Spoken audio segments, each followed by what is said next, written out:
Next is our Bayou Marcus Water Reclamation Facility.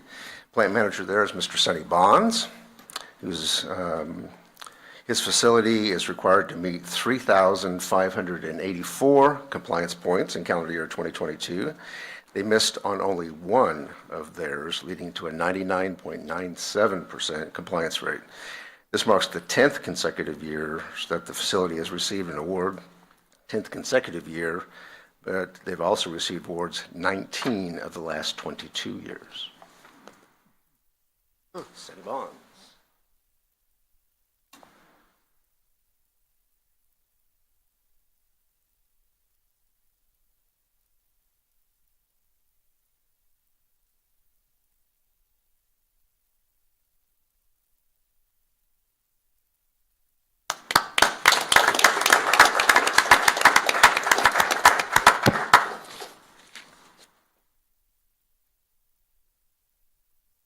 And last but not least, Pensacola Beach Water Reclamation Facility. Mr. Steve Rout is the plant manager. He's with us here this evening. There's Steve. Pensacola Beach was required to meet 4,253 compliance points in calendar year 2022. They missed on only 2 of those points, leading to a compliance rate of 99.95%. This marks the 7th consecutive year for an award at Pensacola Beach. Steve Rout.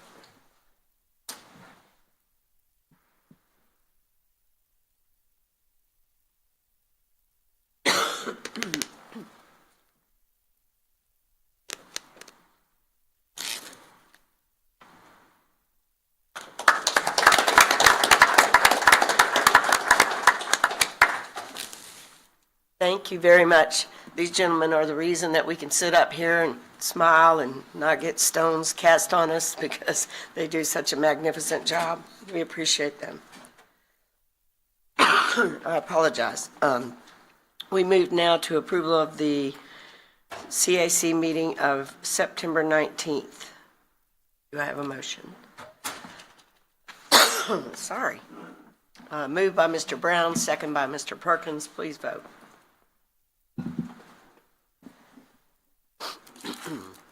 Thank you.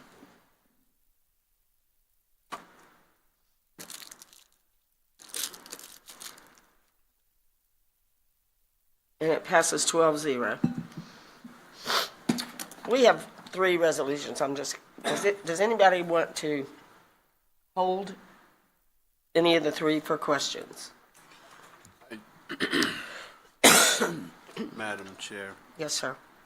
I did have questions that could be brought up as a review, nothing technical, just for clarity. You know what? There's only 3. I'm just going to go through them one at a time. How about that? Yeah. First one is adoption of General Resolution GR 23-110, a general resolution authorizing approval of funding for the contract extension with Univar Solutions USA, Inc. for hydrofluoric fluoride in the water.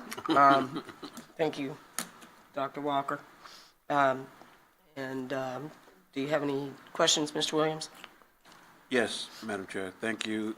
They said it was an extension of the contract in terms of one of the additional years that they were going to. So the question is, now that they've exercised this year, increased the price to this amount, does that become the norm price, and how much longer is the contract extension now? Is it 1 year or 2 years to go? Good question, Mr. Wood. Tom, correct me, is this the second of 3 extensions? My recollection, I may not have that right, though. Tom will correct me if that's not the case. Thank you, Tom. Good afternoon. It's a 1-year extension. I believe this is the first of 2 optional 1-year extensions. So is this now the new normal price? That will be the price for this next contract extension, if the board approves it. If not, we'll go out for bids. And But does it go back to the 480? no, Or sir. Okay. Even if inflation goes down? Excuse me? Even if inflation and prices go down? Well, and in this case, like any case where the price goes up, we look at the market, we call other vendors, and we look and see, and what they're showing here percentage-wise, around 15%, seems to be what everyone is experiencing, if not more. Okay. If we talk to them and the price goes down for some reason, we would probably rebid the project and see how good of a price we could get. Okay, thank you. Thank you, Mr. Williams. Good question. I do not see any more speakers. Do I have a motion to get this one on the table? It is moved by Mr. Punko and second by Mr. Gaines. Please vote.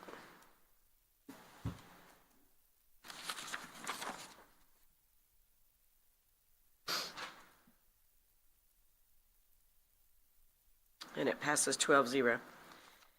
We move now to adoption of General Resolution Number GR 23117, a resolution authorizing acceptance of bid, award of contract, authorizing the executive director to execute a contract with Engineered Cooling Services for $1,489,410, including additive alternatives 1 and 2 for the Ellison Engineering and Customer Service Building HVAC upgrades, authorizing the use of funds from the budget established for this project, RA 210C, Ellison HVAC upgrades.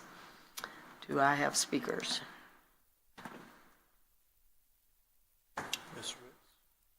Ms. Ritz?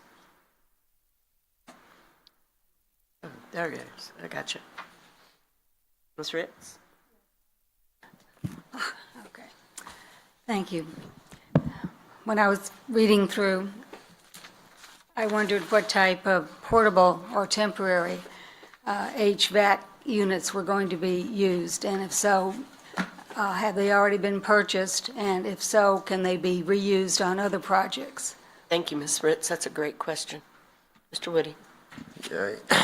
In this program, we've already pre-purchased the replacement equipment last year in September 22.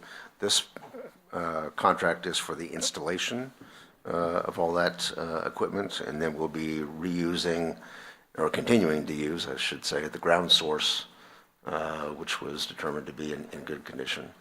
As far as temporary, while we're removing one piece of equipment and using the other, that's a resource that's provided by the contractor. That's used for a short period of time, and we don't retain ownership of the. But my thought was if this temporary is being purchased, and could it be reused in other projects of similar nature? Yeah, I asked Jerry Piscopo to be a little more specific on the details of the contract. This is his project. Thank you, Mr. Piscopo.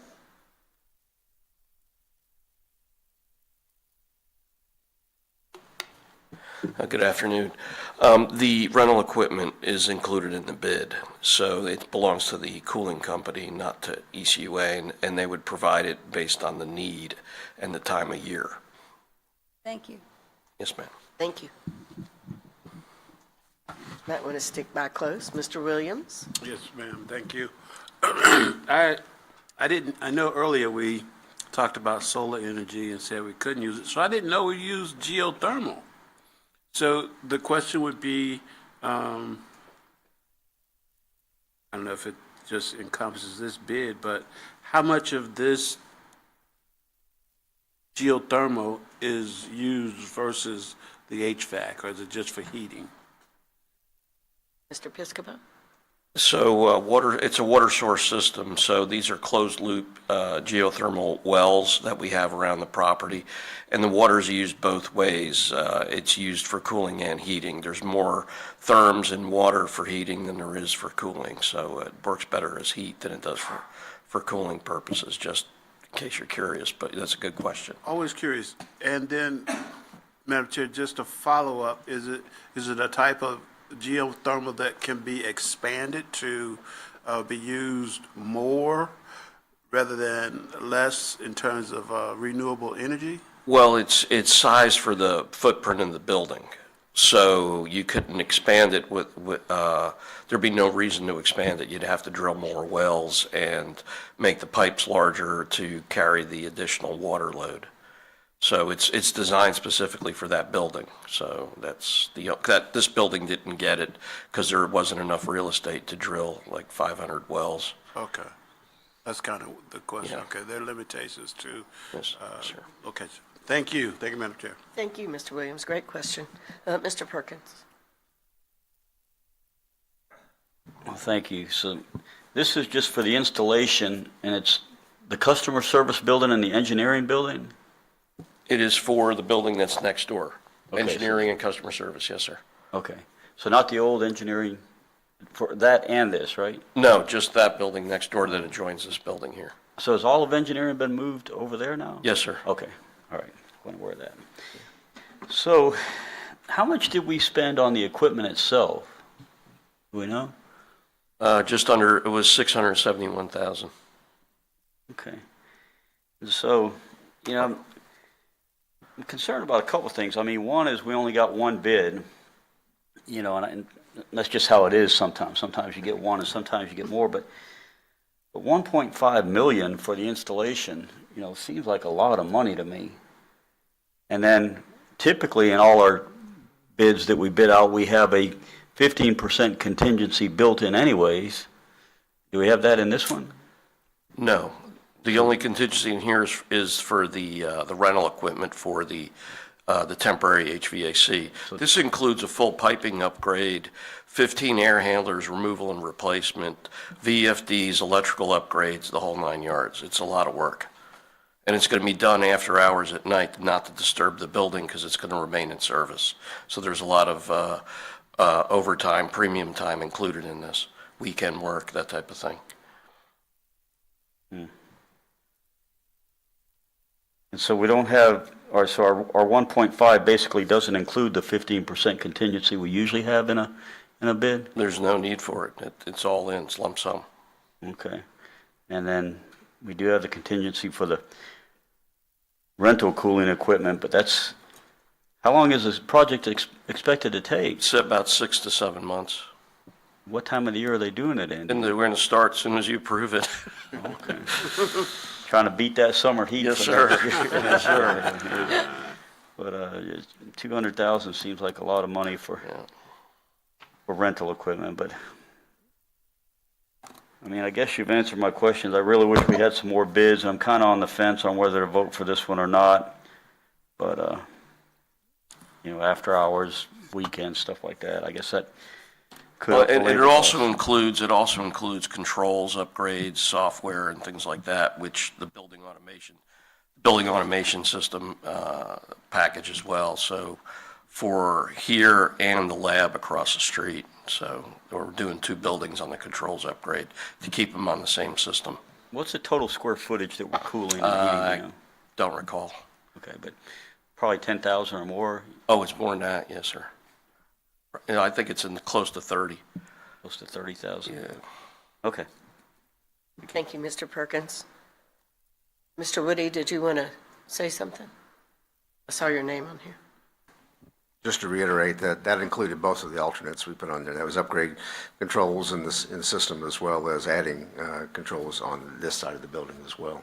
Control systems really weren't as compatible with ground source as they could be, and certainly not given technology changes. So we're upgrading this side as well on the controls. Thank you. Mr. Williams has a follow-up question.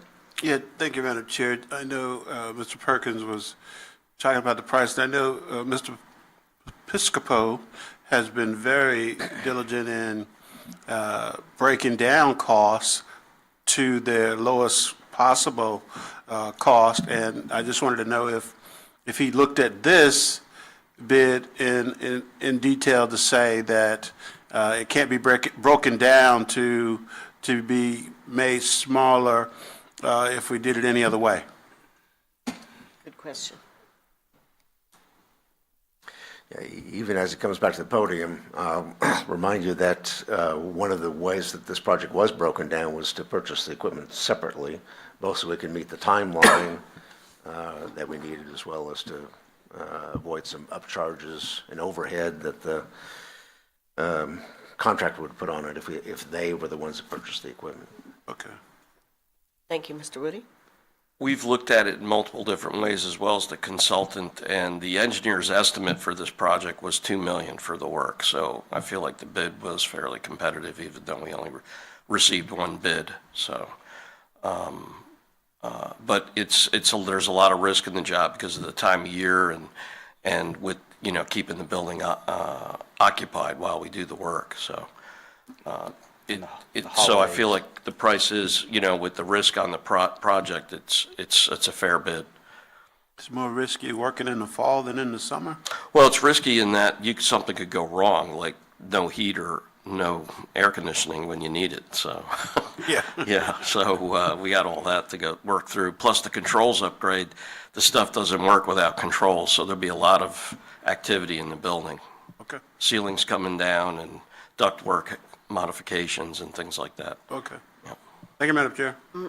Thank you, Mr. Williams. Mr. Perkins has a follow-up question as And we're well. really talking about labor costs, and you've got the holidays coming up, and working at night, working on weekends, maybe out of necessity, I guess, so that would increase the labor costs. I recently, last year, changed out my heating and cooling unit with geothermal, and it reduced my cost nearly 40-50%. Do we see any reduction in operating costs from the new upgrade? Well, we'll hopefully see some reduction in electric costs because the system would be more efficient with the newer equipment because this is specific heat source, water source type equipment as opposed to what's in there now. It's not for geothermal straight up. It's for just water source equipment with a chiller system. So The FPL bills, that could be. they're very high. We get a rebate from them. It's kind of I found it kind of entertaining. It's about just under $10,000. So, it's not going to go far. Thank you, Mr. Piscopo. Yes, And ma'am. thank you all for those great questions. See no further lights, no further questions. Do you have a question, Mr.? Yeah. Okay, I'm sorry. I'm there. I just wanted to follow up what Mr. Woody said about the fact that the capital equipment was purchased directly by ECUA, not provided through the contractor. And that's always a way that we can save money, reduce the cost of a project. And when we do that, that's just one good way to save money. At the very least, do we at least pay state taxes on that? Yes. Yeah, okay. Thank you, Dr. Walker. And you said you did push your speaker light? I did. Show up on my screen.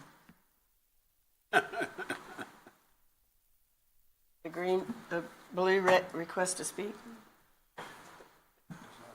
You're not on anybody else's screen, so that's what makes me worry. You may not be on, are you on item 2? Yeah, you gotta be on Adoption of item General 2. Resolution 23117? Well, maybe that's what it is. Yeah, you always gotta click on the item and then request to My speak. bad. Okay, that's all right. I just want to make sure I get to see you in the future. I apologize for that. Back in the day, they didn't have all this fancy I know, stuff. right? Yeah, It's not necessary now, but, I know, we right? just yelled at each other. I know. I'm all for going back to yelling. And so no further questions. Please vote. Oh, wait, motion. Dean Kirshner, second by Mr. Punko. Yeah, gotta get a motion. Now please vote. the old-fashioned way.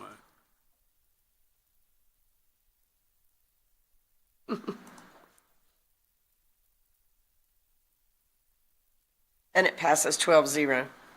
We move now to adoption of item 3, adoption of General Resolution GR 23-120, a resolution authorizing the executive director to execute the second extension of the contract with Roberson Underground Utility LLC for the annual contract for roadway restoration and debris removal project and provide an effective date. Do we have any speakers? We have one question from Mr. Williams. Yes, ma'am. Thank you, Madam Chair. Based upon Article 3, Can you expound on Article 3? That just details the terms under which a contract can be extended at the same unit prices. This contract was originally awarded to Roberson in September of '22 and contained allowances for the contract to be extended up to, in one-year increments, up to a maximum of 3 extensions. If approved, this would be the second extension. They've agreed to extend it at the same unit prices as previously. We use this contract for making repairs to curb and gutter, sidewalk, right-of-way restoration, pavement, things like that, for either planned or unplanned maintenance. They help support our field staff, so our field staff are concentrating on water, wastewater repairs and not extended lengths of time doing other concrete repair work and things like that. And I noticed you say we use them on an as-needed basis. Do we use them at all? I mean, generally? Yes, quite a bit. When I say as needed, the budget for that, most of that is all done in support of the regions division or department, and they're used on a regular basis. Okay. Thank you, Madam Chair. Thank you. Good question. About, No. in fact, about $550,000 is our estimate, probably next year. Thank you.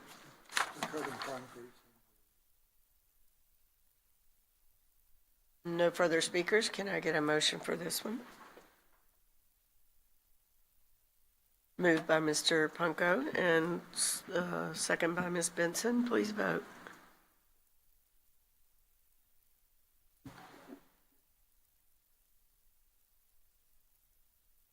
Whoops, I messed up. Actually clicked, oh, no, okay, never mind. I think I got it now.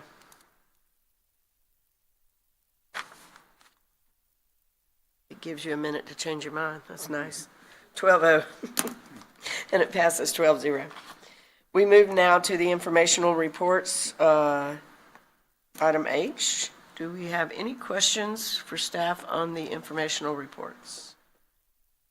I see, excuse me, Madam Chair, I Yeah, see Mr. Florida Williams. Power and Lights on here has been one of our users now. Mr. Woody?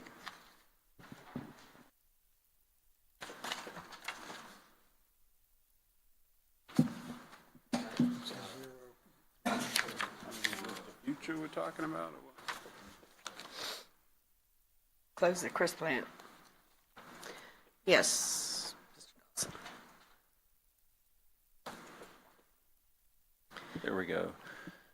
Madam Chairwoman, members of the committee, when we started up the CWRF, Gulf Power was a customer of our potable water system. They used water from our potable water system until they could use reclaimed water. And they have, on occasion, a couple of times since we started reclaimed water, taken some water, very limited water, for a couple of times.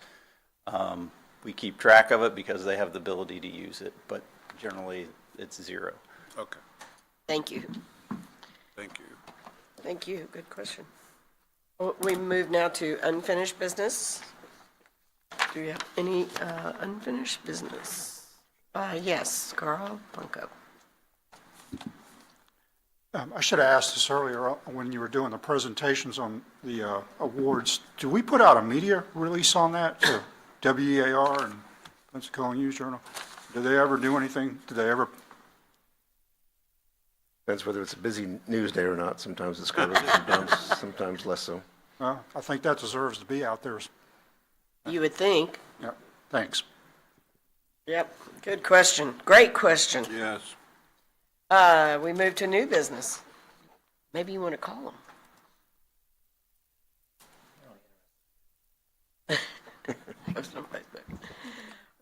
We move now to, oh, yes, sir. Ms. Ritz. May I backtrack a moment? Yes, ma'am. Okay. You may. I'm very proud of the water production system that ECUA has. And at one point, I was going to look into attending the 11 Papantonio Community Information Session that they have. And I noticed this last time, and I have to be truthful, I've never attended either session that they've offered. But this last time, I noticed they had a water as one of the topics. I do not know who they invited to speak to that, but before I make a call to them regarding this, and just as a participant in their system to find out who did attend, I wanted to see if ECUA had been invited to attend and speak on the water quality in our Escambia County. No one was contacted. Okay, thank you. Thank you, Ms. Ritz. It's so nice to have you here.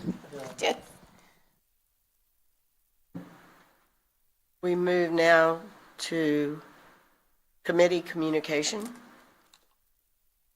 And I had a couple of things. Number one, I want to thank the CAC and the staff. You know, the questions that are here are wonderful, especially Ms. Ritz and Mr. Williams. I look forward to your questions every month because I have questions, and by the time I can even think of a question, Dale usually asked it in the past, but you two really ask a lot of really great questions, and it's nice to have good questions and good answers. I really wish, instead of us putting the board meeting live, we would put the CAC live, because I think we'd get more people watching because so many good questions are asked here. So I just want to tell you, I really appreciate your questions, and I appreciate staff coming up, like Mr. Piscopo, Mr. Dawson, coming up and answering all these questions, and Tom and everybody coming up and answering questions and enlightening everyone to what's going on. Mr. Woody, you're really appreciated. I don't know if we tell you that enough, but you are. And we move now to our last open forum. I see no one here to speak, so we are adjourned. That was a fast meeting. I just did a new record. Now we get the 4 o'clock traffic. Right.